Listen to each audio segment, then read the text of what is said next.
directeur général à Oronca, M. Jean-Marie Laurent, chers amis, c'est avec un très grand plaisir que je suis aujourd'hui à l'OIV pour vous souhaiter une très belle année 2019. Une année que je souhaite pleine de joie, de santé et de prospérité, mais également pleine d'idées, de nouveaux défis et de succès. Comme chaque année, cette cérémonie du vœu, c'est l'occasion de faire une rétrospective et d'évoquer aussi quelques perspectives, et je ne dérogerai pas cette occasion, cette tradition. L'année 2018 a été très spéciale pour l'OIV. Nous avons eu simultanément les élections pour la présidence et pour la direction générale. J'étais élue présidente au mois de juillet. Une fois de plus, je voudrais vous remercier la confiance que vos pays m'ont témoignée. Je sais que je vais compter toujours avec chacun de vous et qu'ensemble nous partageons l'envie de le renforcement et de la croissance de l'OIV. Je ne peux pas manquer de souligner le fait d'être la troisième femme élue présidente de l'OIV.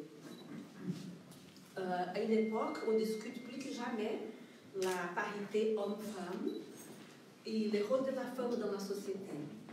J'estime que ma position me donne également le devoir de représentation des femmes dans un secteur encore largement masculin.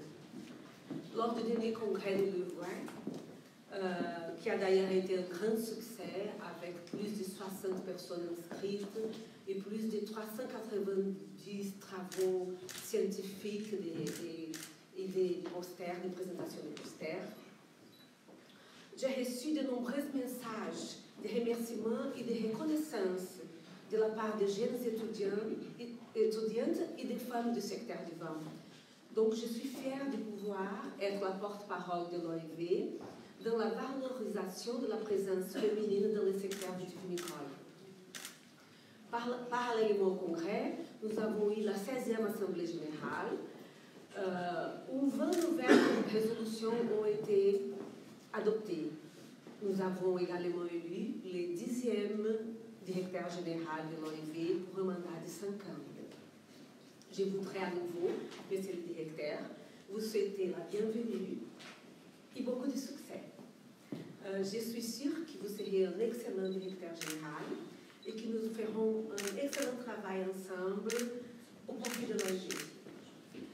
Je profite aussi de cette occasion pour rendre hommage et dire un grand merci à M. Jean-Marie Laurent pour toute son aide, ses conseils et l'amitié que j'ai reçue de sa part pendant les 6 mois de mon mandat et au soir pendant toutes les 5 années où il a remarquablement dirigé l'OIV. Je tiens à remercier également toute l'équipe de l'OIV qui n'a pas mesuré d'efforts pour que notre travail soit possible en 2018. Je suis fière de notre organisation, de l'extraordinaire capacité technique et scientifique de nos experts, toujours déterminés à surmonter les défis de l'avenir et du présent du secteur vitivinicole mondial. Je vous remercie vivement de votre présence. Je suis convaincue que l'OIV pourra continuer à compter sur chacun de vous et avec vos pays et que notre collaboration perdurera l'année de 2019. Je souhaite que l'horizon de cette nouvelle année rime avec passion, énergie et le progrès des actions qui feront de l'OIV une organisation de plus en plus importante pour le secteur vitivinicole mondial. Merci de votre attention et avant que nous puissions lever nos verres en honneur de la grande famille OIV, j'aimerais passer la parole au monsieur le directeur général. Merci.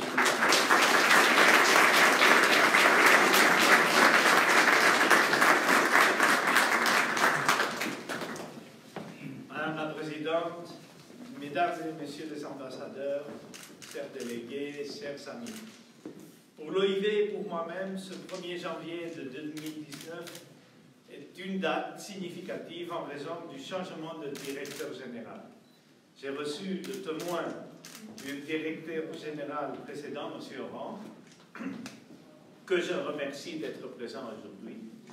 C'est donc comme dans une course de relais où à chaque tour de piste, chacun individuellement doit donner le meilleur de soi-même afin d'atteindre un but commun pour un résultat collectif.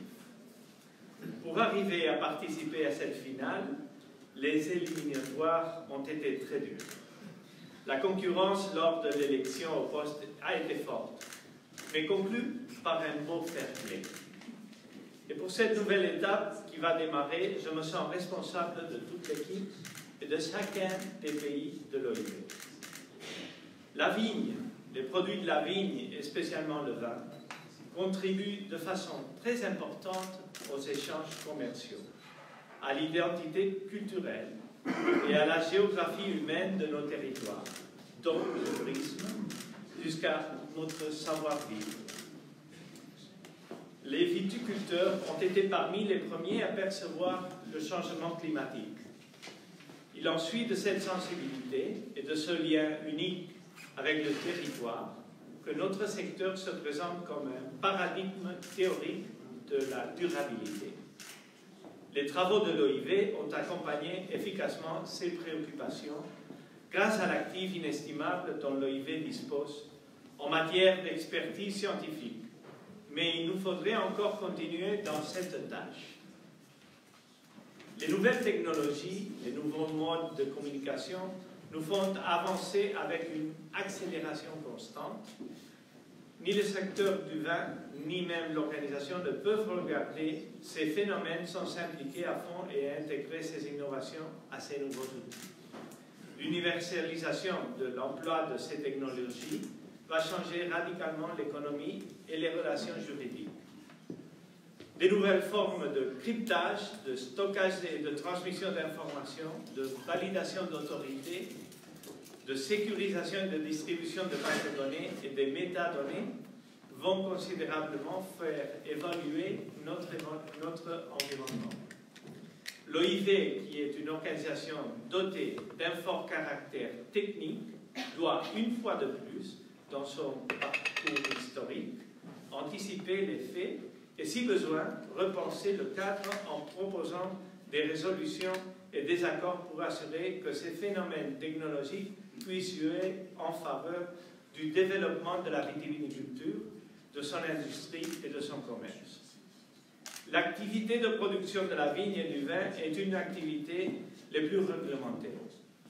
Depuis le temps des Romains jusqu'à nos jours, cette prolifération réglementaire ne doit pourtant pas être constitutive d'entraves au commerce. Avec plus de 100 millions d'hectolitres de vin exportés pour une valeur de plus de 30 milliards d'euros, la proportion d'échanges transfrontaliers par rapport à la production fait le succès de notre secteur, qui est envié de toutes les productions agricoles. Ceci est vrai pour tous les pays, d'où l'importance de l'équilibre qui doit exister entre les marchés consommateurs et les marchés producteurs. L'OIV doit veiller à construire et à renforcer cet équilibre. Et en même temps, elle doit veiller à ce que la réglementation ne soit jamais l'alibi pour ériger des barrières et engendrer des confrontations. Mais, au contraire, qu'elle soit au service des consommateurs et des intérêts des producteurs dans une chaîne de valeur équilibrée et partagée, tout en assurant le maintien du pluralisme et de la plus grande diversité. L'OIV doit pouvoir aussi apporter son expertise aux États membres qui veulent développer un cadre réglementaire et améliorer leur gouvernance en faveur du secteur vitivinicole. Il y a là un champ énorme de collaboration entre les États membres pour améliorer leurs procédures et contrôles, et toujours sur des fondements techniques et scientifiques avérés. Pour terminer, 2019 sera également l'année d'élaboration de notre prochain plan stratégique quinquennal, et je veux proposer à nos États membres d'avoir une stratégie sur quelques axes prioritaires comme contribuer aux efforts de l'orientation pour assurer la durabilité environnementale ainsi que sociale, économique et culturelle de notre secteur, être alerté et préparer une adaptation à la numérisation du secteur et des systèmes d'information au rythme d'accélération adéquat en identifiant tout le processus susceptible d'évoluer, et proposer un service à nos États membres pour assurer un développement économique de la production et du commerce en apportant de bonnes pratiques réglementaires et administratives. En suivant ces axes dans notre futur plan stratégique que nous devons présenter au mois d'avril, j'espère avoir le soutien des États membres, mais aussi pouvoir présenter un ensemble de propositions attractives pour que d'autres États membres qui souhaitent devenir membres de l'organisation en deviennent. Préserver et innover seront également les maîtres mots de notre 42e congrès mondial de la vigne et du vin qui se tiendra en Suisse en juillet de 2019. Cette occasion de rencontre annuelle des experts mondiaux de la viticulture s'achèvera également avec un événement unique réalisé tous les 20 ans, classé au patrimoine culturel et matériel de l'UNESCO, la fête des vignerons de Vevey, à laquelle vous êtes tous conviés. J'invite également à tous les gouvernements à constituer leur délégation avec de nombreuses personnes de qualité pour participer au groupe d'experts lors des prochaines réunions d'avril et participer ainsi activement à ce partage d'expertise collective qui constitue le fondement de l'OIV. 2019 est donc le début d'un nouveau cycle pour l'OIV et je sais pouvoir compter sur chacun d'entre vous, représentants des États, présidentes et présidents des commissions, experts scientifiques, membres du secrétariat pour conduire de manière dynamique l'OIV vers son centenaire.